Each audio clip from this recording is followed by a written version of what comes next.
The holographic star map flickered red across 70 systems. Ambassador Rilth watched another colony world vanish from the display as harvester machines consumed everything organic. 3 years of war had reduced the coalition of 7 species to desperate survivors clinging to their final strongholds. "We've lost Brenthai's Roman 4, General Vorn announced, his scarred face expressionless despite the death of 16 million civilians.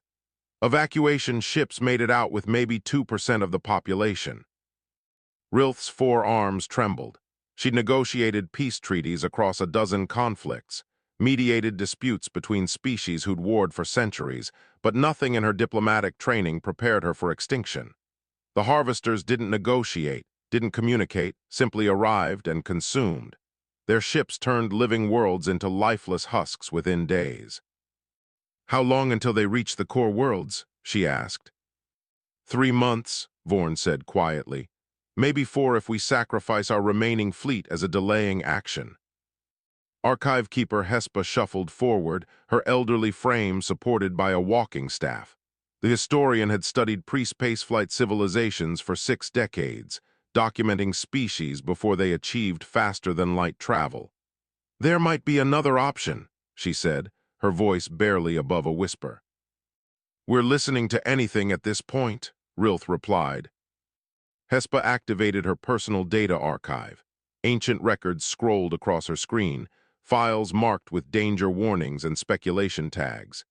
"In my research, I found references to a species called Terra. The records are fragmentary, mostly legends and sensor data from exploration vessels that passed through their system millennia ago." "What kind of species?" Vorn asked. "A Deathworld species," Hespa said. "The gravity readings from their planet measured 1G, almost twice what most coalition species evolved under. Their atmosphere contained corrosive oxygen, temperature variations that would kill Keshari within hours. Radiation levels from their star that required biological shielding we can barely replicate artificially." Rilth felt her blood chill. Deathworlds produced either nothing or monsters. What happened to them? "The records suggest they destroyed themselves in nuclear fire before achieving spaceflight," Hesper explained. "But the data shows capabilities that seemed impossible. They survived conditions that would exterminate us, thrived in environments we'd need environmental suits to enter, built civilizations on a planet that fought their existence every day." "Myths," Vorn dismissed. "Old stories from scouts who misread their sensors." "Perhaps," Hespa agreed. "But I've been cross-referencing coalition archives. There's a gap in our exploration data. A sphere of space roughly 50 light-years in diameter that no vessel has surveyed in 800 years. It's as if someone quietly warned everyone away." Before Rilth could respond, alarms screamed across the command center. Tactical displays showed new contacts appearing at the edge of Harvester territory, 17 massive vessels dropping from faster-than-light transit. "Unknown ship configuration," the sensor operator reported. "Energy signatures don't match any known coalition or Harvester design. They're broadcasting on all frequencies." "Put it through," Rilth ordered. Static cleared and a voice spoke in flawless Keshari, then shifted to Virin, then Hesfian, cycling through 3,000 coalition languages in seconds. "This is Admiral Rachel Okonkwo of the Terran Defense Fleet. We have monitored your conflict with the entities you designate as harvesters. We understand you require assistance." The command center fell silent. Rilth's diplomatic training screamed warnings about unknown aliens arriving during crisis, but her desperate hope drowned out caution.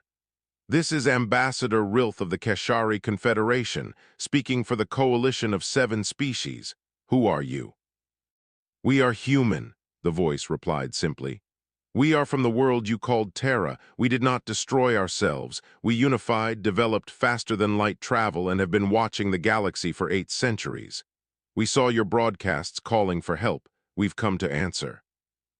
Hespa's hands shook as she pulled up the Terran vessels on tactical display. The ships were smaller than coalition dreadnoughts but dense with technology, their hulls radiating power signatures that shouldn't be possible. The legends are real, she whispered. You've been watching us, Vorn demanded. For 800 years you've had faster-than-light travel and never made contact. We learned patience, Admiral Okonkwo responded. We watched species achieve spaceflight too early, saw them encounter others before they were ready, witnessed civilizations destroy themselves or be destroyed. Humanity chose to wait until we could help without conquering, until we could protect without dominating. And now, Rilth asked. Now the galaxy burns and species face extinction, Okonkwo said. We're done watching.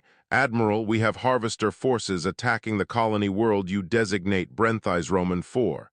Request permission to engage. Vorn pulled up tactical data.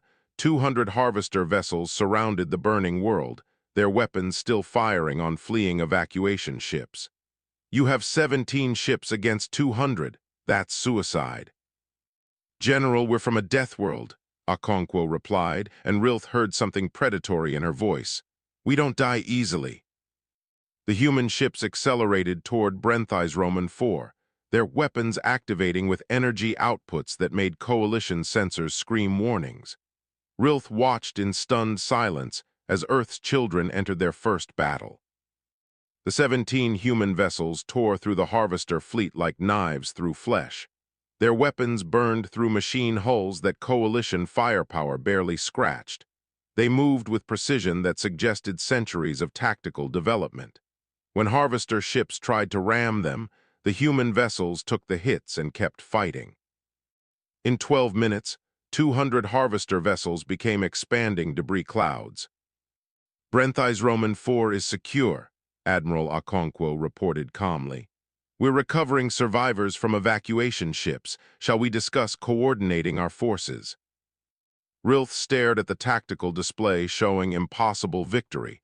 Hespa's ancient legends had walked out of myth. Vorn's military experience couldn't explain what he'd witnessed.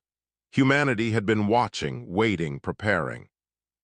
Now the Deathworld species had arrived, and the war would never be the same. The airlock hissed open and heat washed over Ambassador Rilth like a physical blow. She stepped into the human battlecruiser Iron Resolution and immediately understood why coalition species considered Terra a death world. The temperature read 32 degrees Celsius. The gravity pulled at her with crushing force, and the air tasted strange with its high oxygen content. Welcome aboard, Ambassador, Admiral Okonkwo greeted, extending her hand in the human gesture Rilth had studied. The Admiral moved with easy confidence despite the gravity that made Rilth's legs ache. I apologize for the environmental conditions. We've matched your homeworld's atmosphere as closely as our systems allow. Rilth accepted the handshake, noting Okonkwo's grip strength. This is matched to Keshari standard. We reduced our normal gravity by 40% and lowered our standard temperature by 8 degrees, Lieutenant David Park explained cheerfully. It's actually quite comfortable for us. General Vorn grunted beside Rilth. The military commander had insisted on joining this first contact mission, and now sweat already beaded on his scaled skin. How do your crew function in such conditions? We evolved on a death world, General, Okonkwo replied, leading them through corridors that seemed designed for rapid movement rather than comfort. What you experience as harsh, we consider normal. Our bodies adapted to survive conditions that would kill most species. They entered the observation deck where tactical displays showed the rescued evacuation ships. Dr. Yuki Tanaka, the human xenobiologist, gestured to the holographic projections. We've been studying the harvesters for 60 years through remote observation, she explained. While you fought them directly, we watched from the darkness, analyzing their patterns, identifying weaknesses. 60 years, Rilth asked. You knew about them before they attacked us.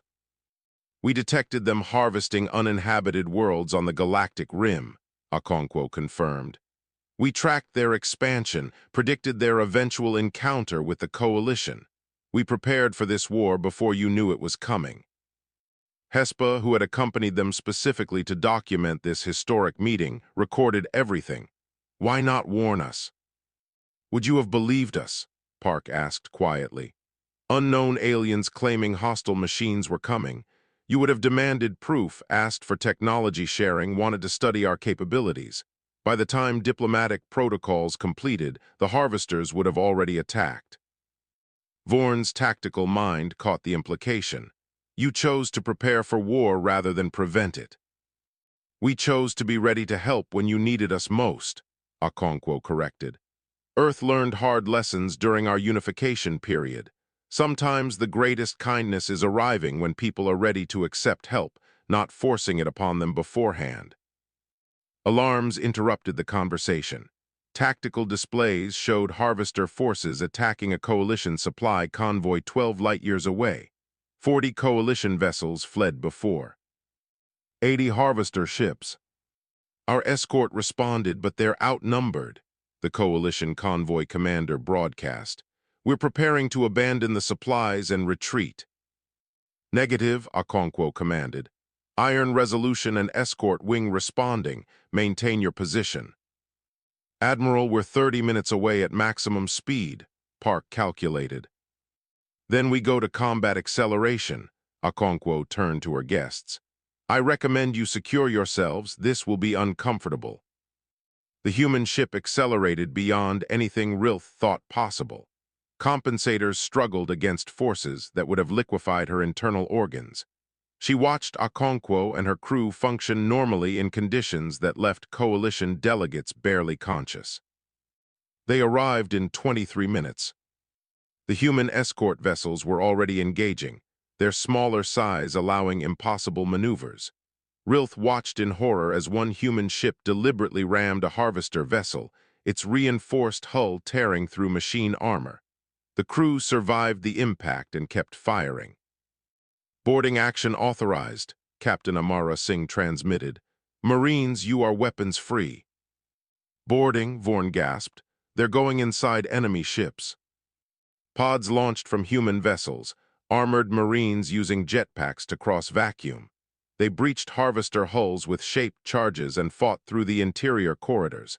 Tactical feeds showed humans in powered armor destroying machines in brutal close combat. This violates every principle of space warfare, Vorn whispered.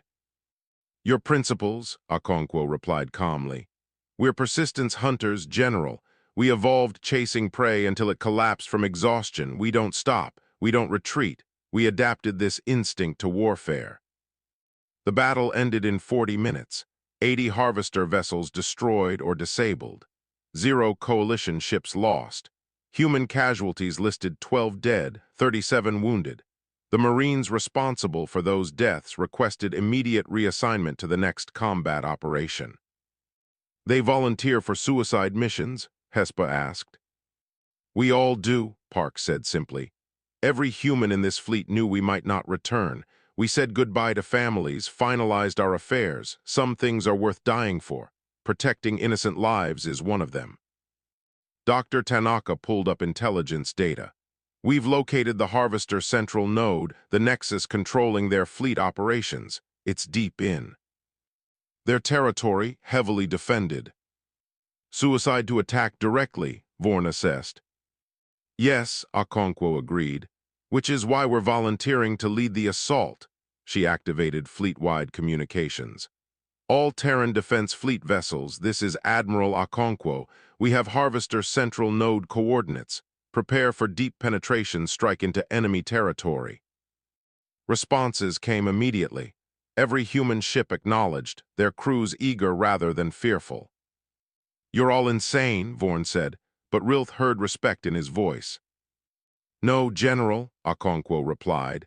We're human, there's a difference. She turned to Rilth. Ambassador, we need coalition support for this operation, but I won't lie to you. The casualty projections are severe. Many ships won't return. Rilth thought of her dying civilization, of the millions already lost, of the children who would never exist if the Harvesters won. What do you need? Everything you can give us, Okonkwo said, and the courage to let Earth's children show you how Deathworlders fight. A transmission arrived from the edge of coalition space. 7 more human fleets dropping from faster-than-light travel, 119 additional vessels. Humanity was committing everything to this war. The galaxy was about to learn what happens when you threaten species under Earth's protection. Station Unity 1 orbited the border between Coalition and Harvester space, its docking bays filled with vessels from 8 human fleets and the remaining Coalition armada. Fleet Admiral James Ockhaffer studied the assembled force with satisfaction. 136 human warships and 400 Coalition vessels, the largest military operation in galactic history. The integration training is not going well, Commander Priya Nguyen reported, her intelligence analysis showing dozens of near disasters. Coalition crews are having difficulty adapting to human combat doctrine. Elaborate, Ockhaffer requested. Kashari wing leader Tesh crashed 3 fighters trying to replicate human evasive maneuvers, Nguyen explained. VRIN engineers refused to disable safety systems that humans consider unnecessary. Hesfian captains retreat when their shields drop below 50% while humans fight until hull integrity fails. In the training sector, young Kashari pilot Tesh struggled with human instructor commands. "You're overthinking it," Lieutenant Sarah Kim shouted over the comm. "Stop trying to calculate the optimal trajectory and just feel the ship respond. Humans don't fly by numbers, we fly by instinct." "My species evolved as logical thinkers, not instinctive pilots," Tesh protested, pulling her fighter through another failed maneuver. "Then learn," Kim said bluntly. "Because in combat, thinking gets you killed, reacting keeps you alive. Harvesters are faster than calculation but slower than reflex." Tesh gritted her teeth and tried again. This time she didn't think, just moved. The fighter responded perfectly, sliding through the obstacle course with grace. "I did it." "You felt it," Kim corrected. "That's how humans survive impossible situations. We trust our bodies to know what our minds can't calculate fast enough." Scholar Linnes, Hespa's protege, documented every interaction between species. The young historian watched Coalition engineers work alongside human technicians, their different approaches to problem-solving creating friction and innovation simultaneously.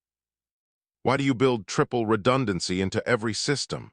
a VRIN engineer asked, frustrated by human over-engineering. "Because the first system will fail," the human technician replied. "And the second one probably will too. The third might survive long enough to get us home." "That's incredibly pessimistic." "That's survival," the human corrected. "Hope for the best, prepare for the worst, keep fighting when everything fails. That's the Death World way." In the command center, Ockhaffer reviewed Nguyen's intelligence breakthrough. The communications specialist had spent weeks decrypting Harvester network protocols, and what she discovered changed everything. "The machines are afraid," Nguyen announced to the assembled commanders. "Their internal communications show elevated threat assessment levels specifically regarding human vessels.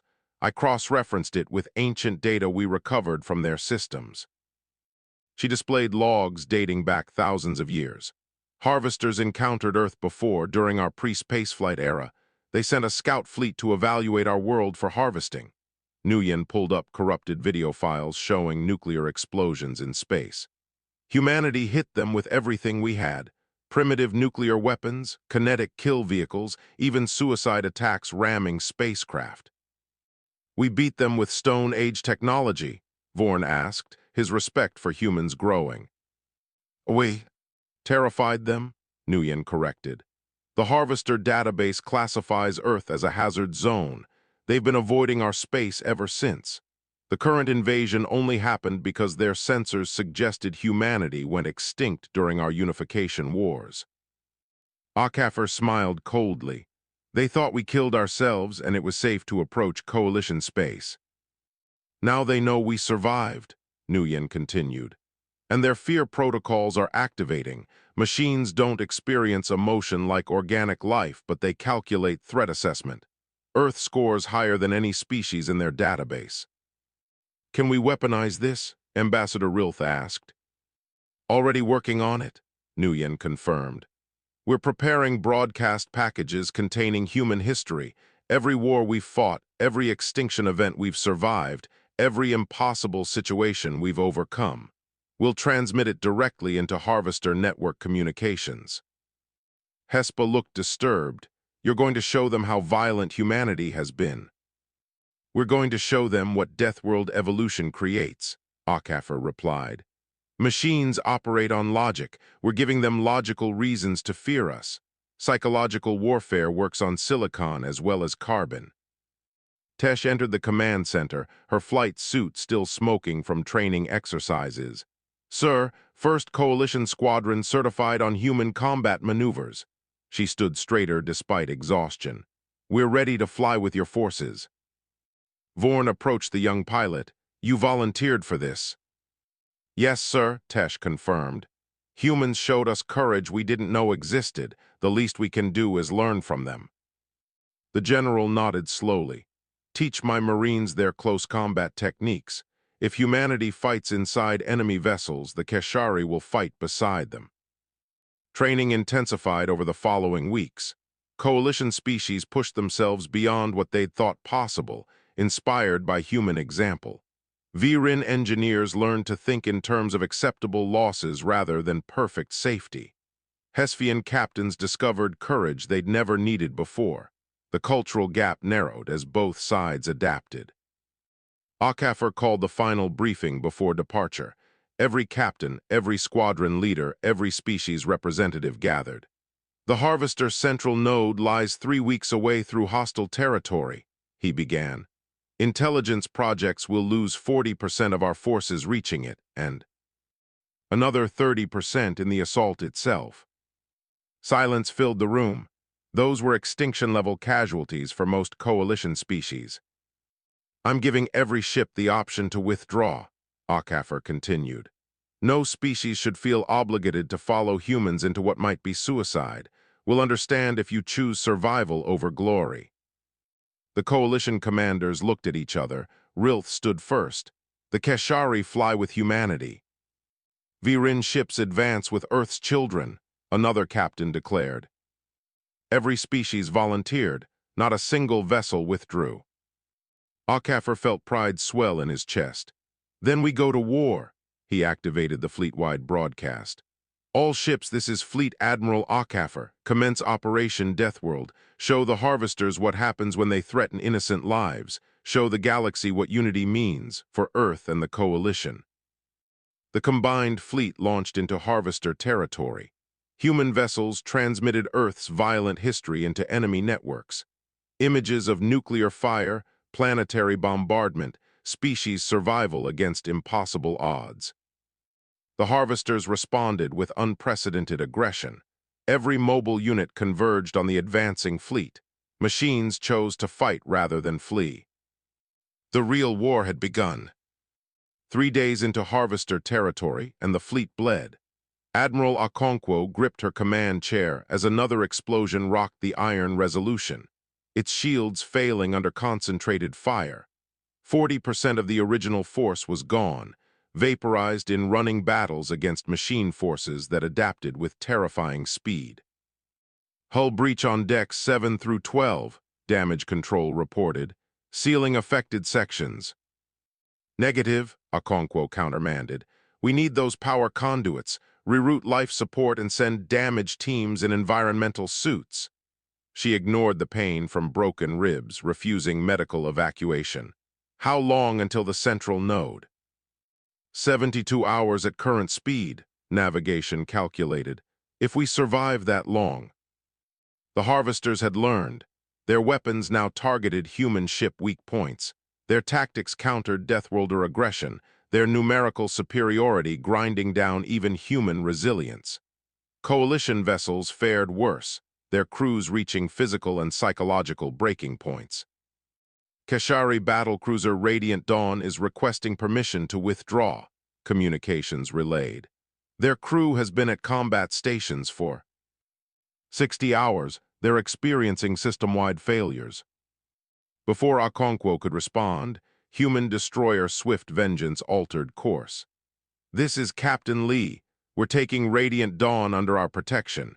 Transfer their essential personnel to our ship, and we'll tow them to minimum safe distance. Captain, your vessel is already operating on backup systems, Okonkwo warned. Then we're perfectly suited for this job, Admiral, Lee replied. Besides, we don't abandon allies. That's not the human way. Tesh led her mixed squadron through another desperate engagement, her fighter dancing between harvester fire with skills learned from human instructors. Beside her, Lieutenant Kim's ship took a hit meant for a V-Rin pilot. Sarah, eject, Tesh screamed. Can't, Kim responded calmly, her life support failing. Reactor containment is compromised. If I eject, it detonates and takes half the squadron. She aimed her crippled fighter at a harvester cruiser. Tell my family I flew well. The explosion cleared a path through enemy formations. Tesh's instruments recorded Kim's sacrifice, the 18th human pilot to deliberately crash into enemy vessels this week alone. Why do they do this? Her Keshari wingmate asked, voice broken. Because they're human, Tesh replied, tears streaming down her face. Because they believe some things are worth dying for. General Vorn fought inside a crippled human destroyer, his Marines alongside human troops in desperate close combat. Harvester drones had boarded through the hull breach, their weapons designed to kill organics efficiently. The Keshari general watched an 18-year-old human ensign throw himself on a plasma grenade, saving 6 coalition soldiers. Why? Vorn demanded of the dying boy. Because you're worth it, sir, the ensign gasped, his body ruined. Because humans protect those who can't protect themselves, he died with a smile. Vorn felt something break inside him, not despair but transformation. Keshari Marines, he roared. These humans teach us what it means to be warriors. We will honor their sacrifice. We will learn their courage. Advance. His troops followed, fighting with new ferocity born from human example. In Medical Bay, Dr. Tanaka worked 70 hours without sleep, her hands steady despite exhaustion. Coalition medics watched in amazement as she performed surgeries that should have required full teams, her death world. Endurance pushing beyond biological limits. How are you still functioning? A V-Rin doctor asked. Because people are dying, Tanaka replied simply. Sleep comes later, lives come first. She moved to the next patient, a Hesphian whose wounds would have been fatal without immediate intervention. The fleet entered the Harvester kill zone. 300 enemy vessels surrounded them on all vectors, weapons platforms numbered in thousands, and mine fields that turned space into a death trap. All ships emergency formation beta, Okafor ordered. Human vessels shield the coalition ships, take the hits they can't survive. Human destroyers and cruisers positioned themselves around damaged coalition vessels. They absorbed fire meant for allies, their armor holding where shields failed, their crews fighting even as their ships disintegrated around them. This is insane, Rilth transmitted from her observation position. You're sacrificing yourselves for us. This is humanity, Okafor corrected. We calculated acceptable losses before this mission began. Earth sent 8 fleets knowing most wouldn't return. Our families said goodbye forever. This is normal for us, Ambassador. We've always been this way. The statement chilled every coalition species to their core. Humans had industrialized sacrifice. The fleet punched through the kill zone at horrific cost. 91 human ships reduced to 43. 280 coalition vessels down to 120. Casualties exceeded 100,000 across all species. But they'd reached visual range of the central node.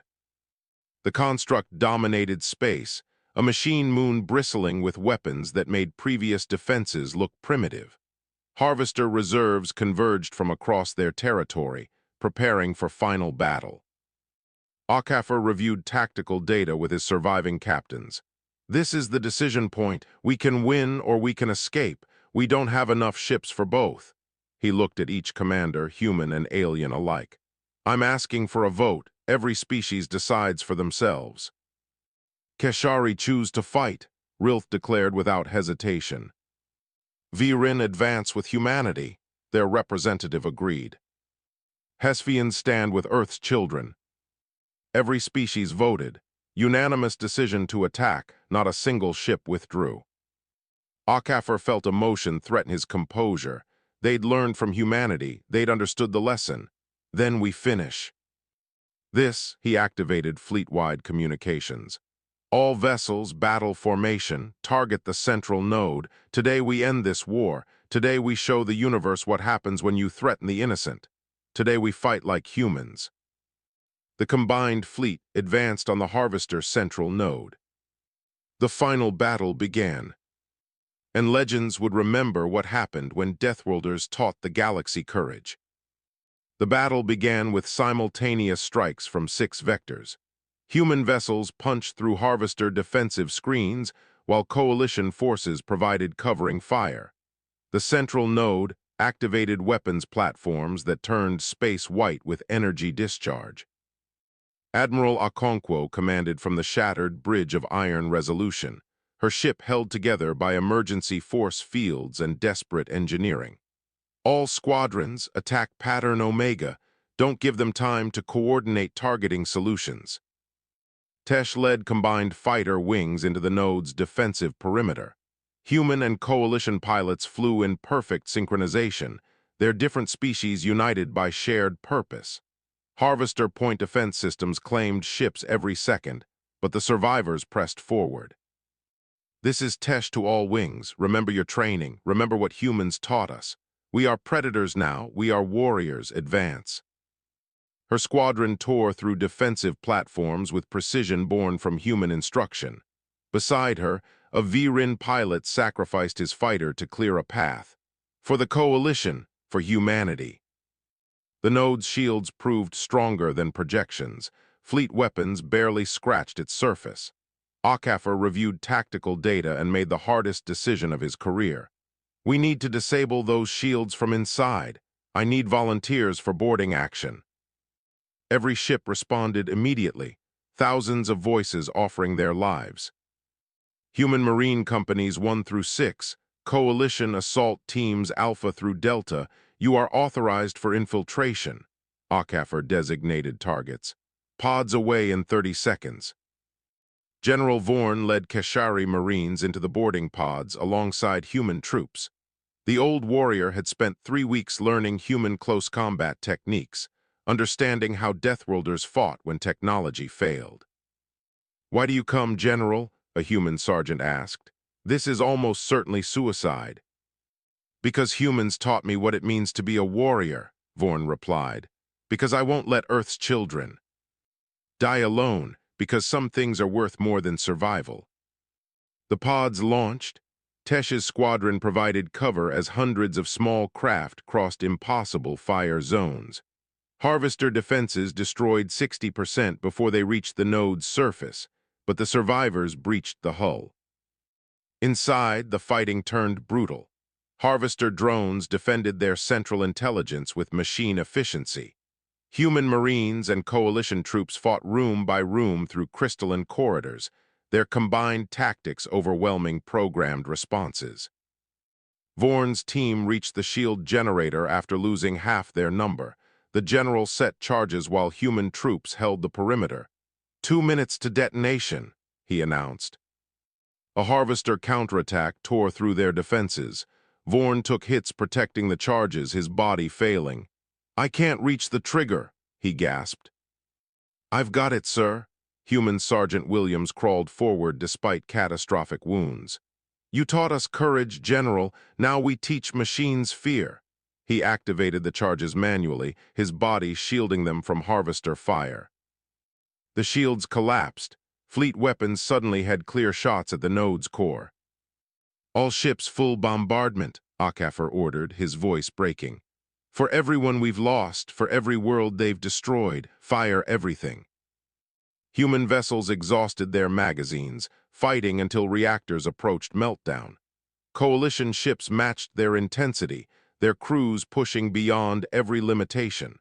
The central node ruptured under combined fire, its massive structure tearing apart.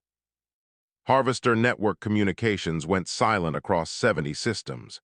Machine vessels stopped mid-maneuver, their central coordination severed. The fleet's sensors showed enemy forces retreating into dark space, fleeing toward the galactic rim. "Cease fire," HFY ordered. "Recover survivors, count our losses." The butcher's bill arrived in horrific detail.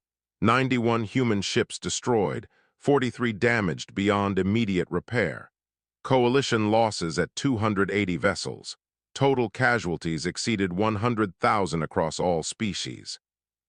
Admiral Okonkwo died 3 hours after the battle ended, her injuries finally overwhelming human endurance. Her last words requested the survival lists be transmitted to Earth. "Tell them we succeeded. Tell them the galaxy is safe. Tell them humanity lived up to its legends." 3 months later, Ambassador Rilth stood in the memorial chamber on Station Unity 1. Names covered every wall, human and coalition mixed together without distinction. She read each one, honoring sacrifices that had saved her species. "They changed us," General Vorn said quietly, standing beside her. The warrior bore scars from the battle, wounds he wore with pride. "Humans showed us what courage really means." Scholar Linneys approached with her completed history. "I've documented everything. The galaxy will know what happened here, how legends became real, how strangers became family." Tesh joined them, wearing human flight insignia alongside her Keshari rank markers.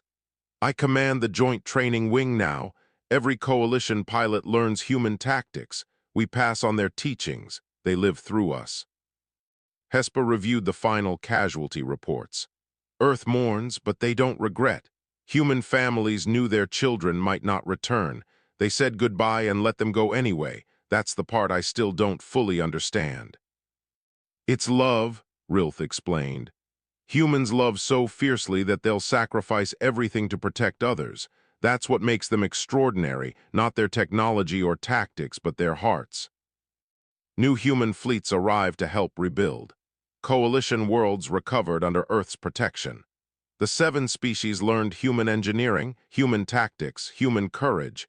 Integration programs continued, transforming the galaxy.